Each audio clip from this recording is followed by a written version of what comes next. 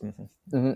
Yeah, he was distasteful of nationalism. Also, Nietzsche very much critiqued nationalism as just a stupidity, to put So it in what was the his simplest of terms. sister doing then? Because I heard that his sister was. I mean, she promoted him, and she was a National Socialist. So what's going on here? How could she? Do you any idea about what she was on about? Yeah, she How disagreed with her brother, right? Like she just agreed and was promoting his ideas? so for Elizabeth had an interesting relationship with her brother, right? Because Nietzsche was this man of great potential in regards to his intellect, and clearly that came true to a degree even probably larger than anyone in his family or inner circle realized. But right, they obviously his family thought it would be during his lifetime. Um, he was the son of a pastor, and they thought he was going to go to theological school and be a great pastor and preacher. And he was very versed in the Bible, according to just letters and sources that we have. But he had to turn away, um, and he decided to become a philologist. And then he became the youngest staffed professor at the very university he studied at. He became a full professor at 24. Brilliant, right? Even at the time, like when there was, just again, the youngest professor, and I'm forgetting the name of the university, which I shouldn't, but nonetheless, here I am. But in that though, right? So Elizabeth always looked up to her brother's older, his intelligence, his just those abilities and his writing and so on. And so Elizabeth wanted to preserve his brilliance, his intelligence, but simultaneously she had massive political and ideological differences with him. And this included Nietzsche writing a letter to her about how horribly anti-Semitic her husband was and how awful of a human he was. And they were literally tried to start a German colony in Argentina. So yeah, they were hardcore proto-fascists, to say the least, if not already there. And so Elizabeth, admired her brother, appreciated her brother, but there was just certain things she did not like. And so she tried to, I mean, how much she edited The Will to Power is hard to say. She kept a lot, but there were those tendencies where in her editing of The Will to Power, she was pretty generous in letting Nietzsche get away with like his own thought, including I don't remember if there's a passage that's pro-Jew in The Will to Power. I think there's like one or two in The Will to Power. But for The Will to Power, it's an unfinished work that Elizabeth compiled together based off his notes. And so in that though, she did that, and then she simultaneously tried to promote only certain aspects of his work, and then outside of the editing tried to more so promote Nietzsche in line with her philosophy. And that wasn't hard to do, given that Hitler was sympathetic towards certain Nietzschean ideas, having come in contact, to the best of our knowledge, with Thus Spoke Zarathustra. We could confirm for sure, but maybe some other texts and stuff. Not like Hitler was super well read in Nietzsche, but enough to at least have a sense of him and to have visited Nietzsche's home with the invitation of Elizabeth, which Nietzsche would have torn his hair out for if he was alive, because Nietzsche was anti-nationalist, anti-Semite,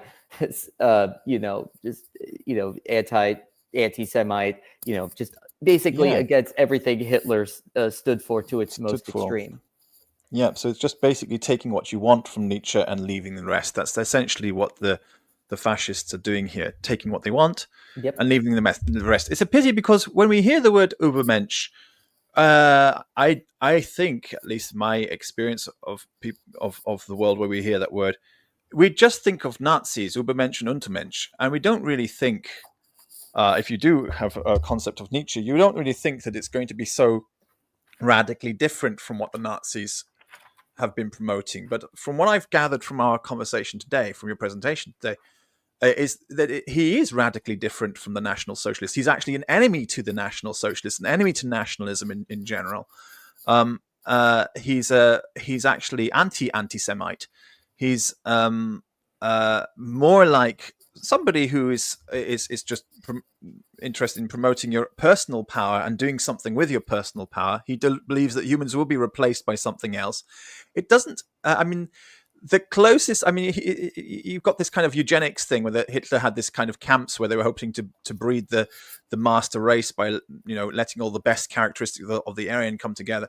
But it's not what Nietzsche was on about. He's more interested in actually cross breeding a master race. Nietzsche's not killing anyone. Nietzsche doesn't ever call for like mass violence. He views violence as a stupidity. I mean, because again, you could do it, you could use it, right? But even though he praises Napoleon, but he doesn't praise Napoleon for his military tactics. He praises Napoleon for his, lack of a better word here, willpower, right? The great thing about Napoleon was not his conquest or his violence. For Nietzsche, the great thing about Napoleon is that he wanted to do stuff and he got it done, that he just asserted his will and just got to the top of, the European ladder.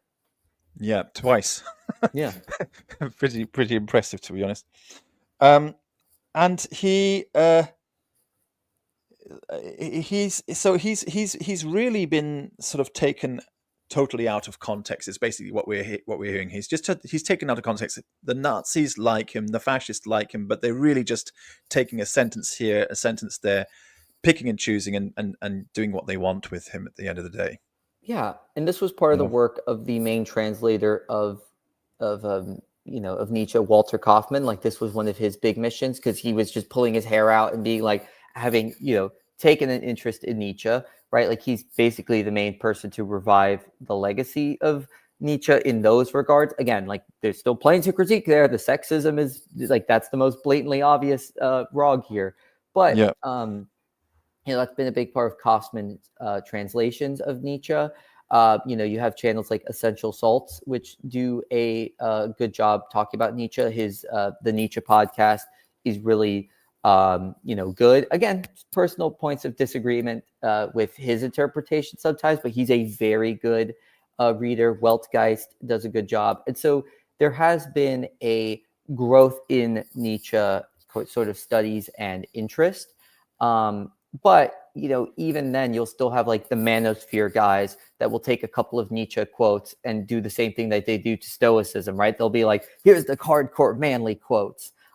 Ignore the logos, right? Here's the hardcore manly quotes, right? They'll do the same with Nietzsche. Here's the hardcore manly quotes and ignore the rest. So there is... There's a cherry picking, and it's always cherry picking. We come across this all the time on this channel. So yet again, it's the cherry pickers. But then that's what people do. I suppose we're hunter-gatherers. We go out there and pick what we want and leave the rest. And that's always been, I suppose, our way. But that is not necessarily... It's certainly not legitimately reading what it is that you claim to be reading when you're a cherry picker, whether that is the Bible, whether that's Nietzsche, whether that's the Quran. It doesn't matter what it is. If you're a cherry picker, you're just following your own whims, and that's really where we're at. Some people's whims are the ones which become the leading whims, and the rest of the people are just sheep following. He said something about flocks, didn't he? He wasn't. Yes, go on. If you take it away. Well, there's a lot he says about flocks, but you were gonna expand on your statement. No, just basically people who are the followers of other people who are exerting their will through cherry picking. You could do better there. What I'm saying to my audience, you could do better than just cherry picking and following yourself. You could actually properly read, and not just claim to have read, but properly read what it is you claim to have read, and say, okay, I don't like this, but I like this, rather than saying, I know about this, this is what it says, which is duping the followers who are just going to submit to your will and follow you. And if you are a follower out there, a blind follower, then that's also a problem. Nietzsche didn't. It's just because I knew that he was going to. He did say something about. I don't know. Remember which term he used? Did he use actually flocks or Herd. herd? The herd is the main thing Herd. that Yeah, a herd mentality. Yeah, is herd something he mentality. speaks to a lot. He very much is anti-herds. Anti-herd. He's very anti-herd. Mm, Again, he's not free from it when he herds different races of people together. But mm, basically, Nietzsche, in the most comedic sense, he'd sometimes be like those sheeple, right? Like he'd probably be yeah. someone that would use the term sheeple. Sheeple. But Yeah. that being said, yeah, it is there is him, um, you know, having issues with herds. But again, he also talks about in the use and abuse of history about how the cows, right, have no sense of history and they are better off for it. Mm. That the cows have a better mental state because they're not concerned about the nature of history. And so, We yeah, I think, presume they have better mental state. They might yeah, all be totally shell shocked. We haven't got a clue really we what have they're. no clue, but Nietzsche makes that interesting analogy nonetheless, right? He uses the cow. So again, even like there is the herd also Nietzsche, and this is something Essential Salts has been struggling with, and I think I have an answer. I think in my interpretation, he's been struggling with like, okay, in Nietzsche, right, what is stronger, the individual or the herd, right? Because the herd is a mass of people that can influence something, make change, right? And Mhm. and that Christianity is for him, Nietzsche, is a herd mentality, right? Like it herds people together. But look how strong that herd is. That herd, over time took over the Roman Empire, without, a single battle. So in a sense, right, there is something, in a Nietzschean interpretation that actually is groups, it is herds, it is collectives that are stronger than any individual. As much as Nietzsche praises individual strength, it might be those very collectives which he dogs on through even his own interpretations that are the true source of power, the true source of strength, may be being part of a herd. And I think that holds very true if we just look at just how strong groups can be. Very good. So I think that if we're going to criticize Nietzsche, what we probably, from this is actually from the religious point of view on this channel. If we were going to criticize Nietzsche, what we probably should really only focus on is his perhaps Dionysian, antinomian, moralism, which he expressed more in his older age, not in his youth, if I've understood. Is No, that right? he's always been anti-moral. Like Oh, he I was mean, always anti-moral. yeah, he's at least in his writings, right? Like there is stuff that could be taken as anti-moral in The Birth of Tragedy. I think when it comes to Nietzsche, there's plenty to critique and there's plenty to praise, and I think to engage with Nietzsche Oh, of isn't. course, his chauvinism as well, of course, and all of that side of thing. But I mean, that is also coming down from our point of view on this channel as a kind of antinomian stance. You would be unfair. You would not be just. It would be unjust. So he's unjust in that he doesn't see equality between men and women for a start, and Or he people in is, general. He's or, very yeah, anti-equality. Like there's plenty to critique anti-equality. with Nietzsche. Yeah, there Yeah, is yeah. so much to critique with Nietzsche from all sorts of perspectives. But Um, calling him a Nazi is not one of them. no, Yeah, and that's the problem with things, right? Where it's like we don't want to just fling around. Like as someone who's a obvious critic of fascism and someone who's been focusing on studying fascism because just the rise of it in the American context. yeah. Right. It's very important to be like, hey, everything we hate, everything we dislike is not fascist, right?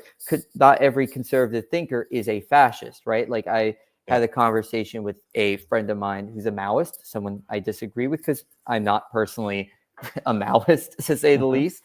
Hmm. But, and she was calling Ayn Rand a fascist. And I don't think that's a valid interpretation of her thought. Like, yes, you could critique her hyper libertarianism. There's plenty to critique there. And I think that's the issue, with, um, you know, loaded language is we have to make sure when we're using that loaded term on someone, you don't want to wait till it's too late, because that's also a problem. But before just flinging a term at someone, you have to know their thought. You have to know what these terms actually mean. And actually, there's been a lot of good commentators in the U.S. context that have been paying attention to definitions of fascism, mainly from Umberto. I like to use Mussolini in my analysis, but nonetheless, there's people using definitions. We've actually been careful in American resistance to fascism and using the right terms, and using the terms properly and using it appropriately towards individuals. Maybe not always, but we're there's good momentum on that side. And I think that also includes siphoning out who isn't, and who is not part of that camp sort of ideologically. Well, certainly, you were on last time. We were talking about fascism in the United States right now, and we identified Trump as a fascist, and that's something which on this side, in discussions which are going on where I am in among certain socialist groups, they were very, very hesitant to say, well, should we call him fascist? Is fascism happening here? And I was quite interested to have you on the first time, because they were saying, well, we should hold back. We should hold back, because, like you say, we shouldn't we should perhaps push back a little bit when somebody says fascist, because there is a very clear definition, at least, or definitions of fascism. There are certain boxes that have to be ticked. And if to just call everybody fascist is like shutting down the conversation. But over here, the tentative, the delicacy with which they approach it, like, well, let's be very, very gently, let's tread very carefully here, led to the point where, long after it looked like fascism, they're still saying it's not fascism, which was why I had you on the channel the first time, because it is fascism, and it is getting worse. I mean, and the longer we delay to say that is fascism, the worse it's probably going to get in the world. I mean, the newspapers haven't caught on to it yet, but they should start saying this is fascism. Yes, and one of the important things, I think, is to use conservatism against fascism, right? Even if we are not conservatives, it is, I think there's a preference towards conservatism over fascism, to say the least. And so one of the things that I think is important is that when I talk about these subjects, right, I bring up Nietzsche sometimes, I bring up Ayn Rand pretty much every time, because I think it's important to show where it's one, not all conservatism is fascism, but number two, it's also to be those who are on the edge and leaning in that direction. It's hey, yes, I have my ideology, yes, I have my beliefs, but it's I'm not disengaged with what you're thinking. I'm I know your types of thinkers, and if you say you have, let's say, Randian libertarian principles, well, what is happening is what's the word I'm looking for? Oh, it's just not akin to your principles, right? If you're saying, oh, I'm a libertarian, don't tread on me, but then you're supporting a fascist, no, you're contradicting yourself, and we could use the very source of your thought, Ayn Rand, Milton Friedman, etc., to show hey, you're not on the path you even want to be ideologically. So let's get back to a little bit more on Nietzsche before we wrap it up, because it's already 10 past. He's not a fascist. He's not a promoter of Nazi doctrine. He's not a National Socialist. He's very anti-National Socialist. We've gone through that. That's pretty clear and solid now. So you mentioned there's plenty to critique of him. What should we start with? His misogyny, he's definitely not into equality. From our point of view, antinomianism. There's a question here, which is basically the same thing that I was asking earlier.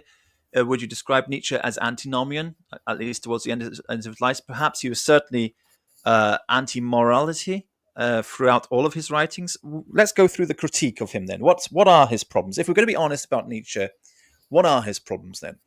Again, I think it depends on the individual, right? If you're someone that's rule-based, then you're not going to like Nietzsche's anti-rule-based thinking. If again, it depends on the person. And I think that's, the very critique could just be the critique of preferentialism, right? And this is a moral stance that I also hold as I'm also would consider myself a moral preferentialist, right? And I was convinced by the Nietzschean arguments towards that, right? I just disagree with the preferences of Nietzsche. My preferences would fall a lot more into his Christian morality, which I'm okay with, despite not being a religious metaphysical Christian. I'm okay with having what he would assert as Christian morals. And so in that, I think that's the sort of main critique. It's that sort of navigation of preferences. It's like, all right, what preferences, do you want in the world versus, Nietzsche's very own? And yeah, I think that's the main thing of like, what preferences should we be asserting? Which preferences should we not? Like, and even that in and of itself, the moral foundation of that, it's like, wait, no, but I do think there's objective morals, right? So there is, plenty there. And I think for starting, I think it really does belong to each individual, because Nietzsche, I think, is very much the way his style, given that so literary, is meant to reach out to individuals. And it really reaches out to, one at a time. He'll often use the language of like you sometimes almost addressing, an individual in the audience, most famously in his first mention of the eternal return, right? Where he's almost, imagine you have to live your same life over and over again. So he'll put people in scenarios. He'll put you into the text. So I think any critique of Nietzsche, ideally where to start, in my opinion, is a personal one. And this isn't say, oh, you have to read everything of Nietzsche to have a critique. No. That's absurd. Like, not everyone wants to take the time with Nietzsche. I have, and that's okay. Everyone's got stuff to do. They're busy. Not everyone's a, professor as their profession.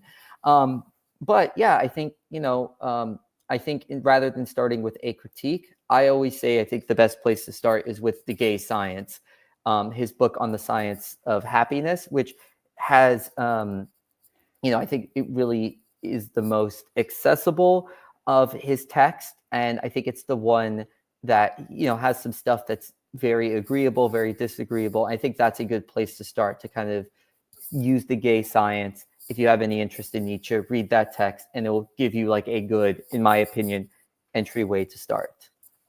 Okay, very good. Thank you so much for that. Well, that's it. Nobody joined us in the end in the studio. I did put the link up there for anybody who wanted to join us. We had a lot of participation, a lot of comments there, and questions. Thank you so much for the comments and questions, everybody.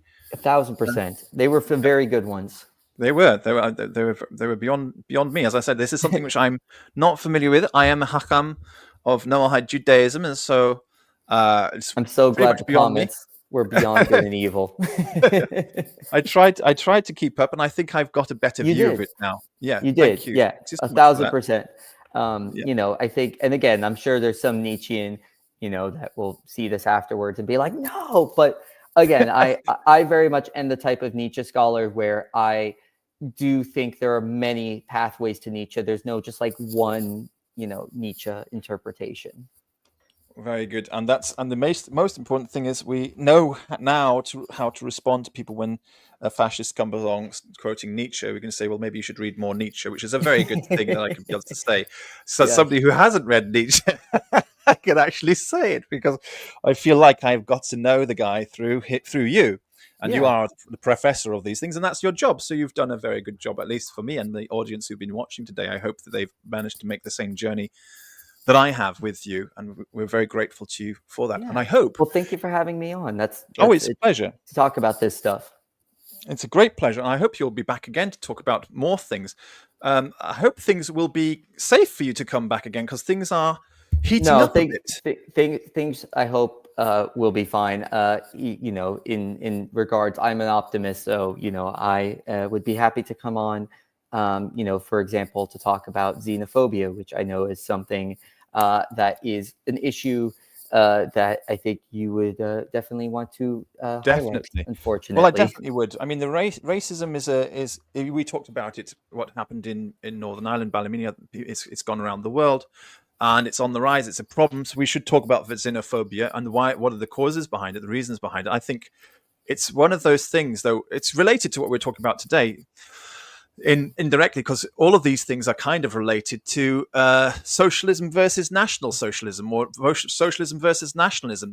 People who are feeling disempowered look for strength in numbers, in solidarity, and there are two very simple ways to find solidarity. One is in socialism, and the other is in your tribe.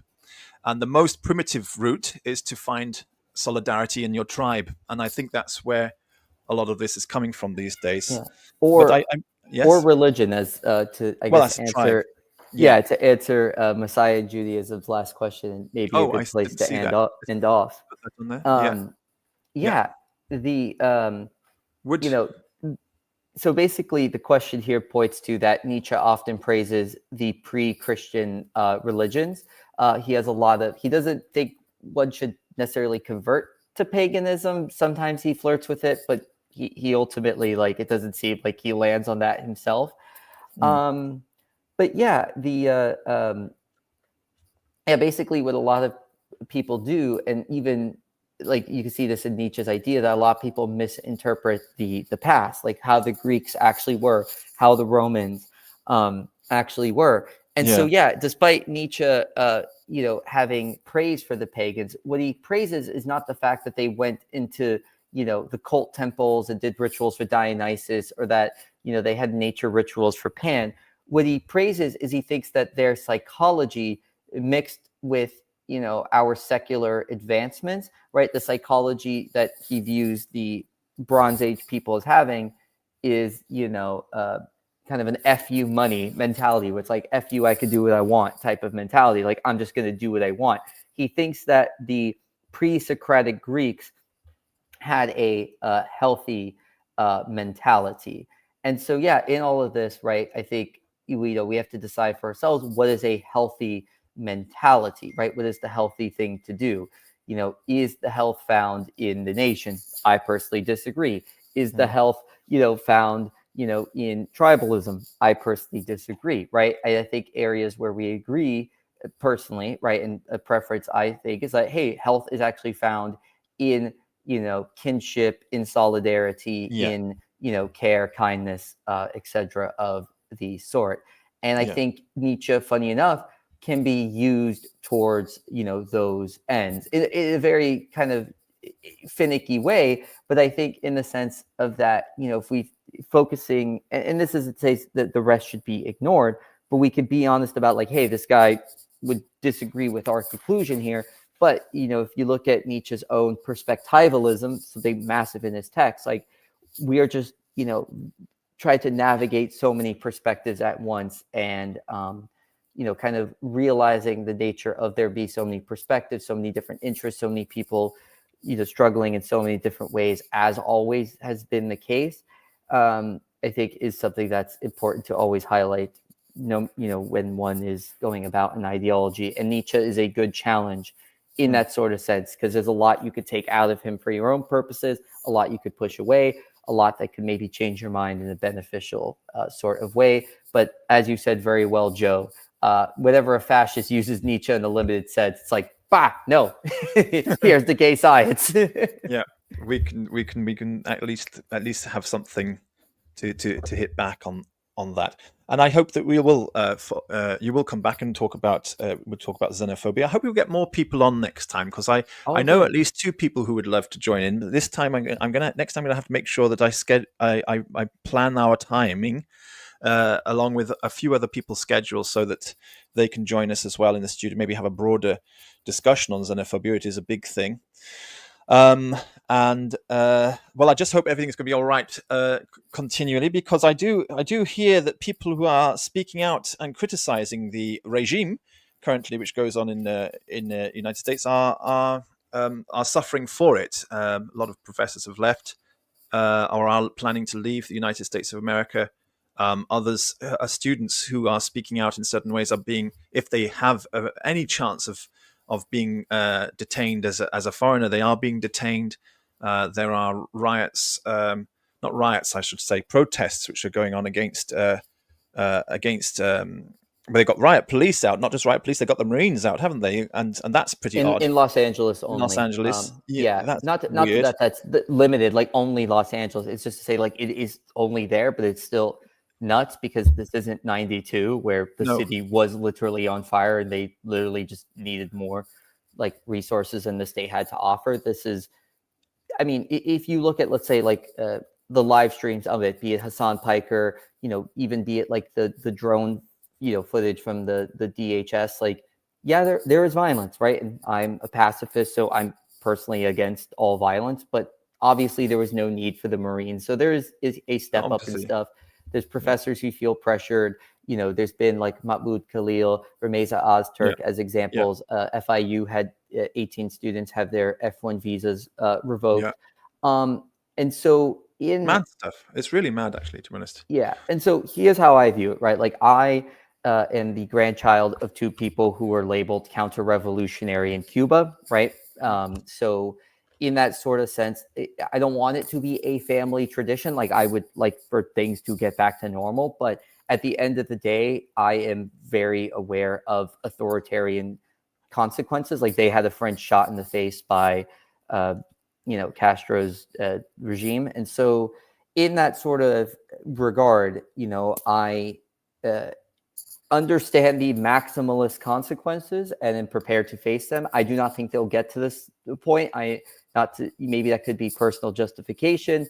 Maybe that could be healthy non-dramatization. But nonetheless, right, the most likely consequence is probably being fired for one of my institutions for my viewpoints. And, again, what the consequences are, I've made those calculations on my end and, will continue to, I think what I believe to be the right thing to do, the right side of history, all that sort of jazz.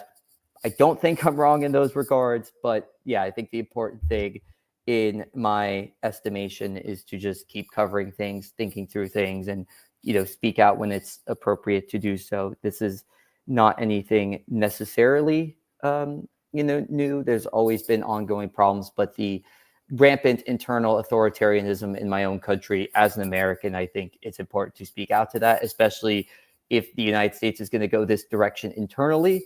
The largest military power on the earth could certainly do damage externally if things go this direction. That's right. Do you have a YouTube channel of your own which you put things on? You don't? No. You could just Google by full name, Anthony David Vernon. You could find various stuff I've had published, which there's plenty. Yeah. Yeah. I was just wondering if you had anything particular. Yeah, the majority of it's poetry, funny enough. I was spending a lot more time writing poetry before this year. I've not written as much poetry this year. But yeah, you could find, my blogger site, you could find my Medium page, you could find my Chill Subs, my Poets and Writers page. Like those are the ones that have a confluence of stuff. But just Googling my full name and you'll find various essays, articles, videos, etc. that I have been featured on. Well, thank you so much again. We'll end it here. No more questions there. So thank you for watching, everybody. I hope you enjoyed the show. Please do like and subscribe if you haven't been here before. And please do put your comments and questions in the box afterwards. And once again, Anthony, thank you so much for joining us. Thank you. All right, then. Bye-bye, everybody. Take care. Bye-bye.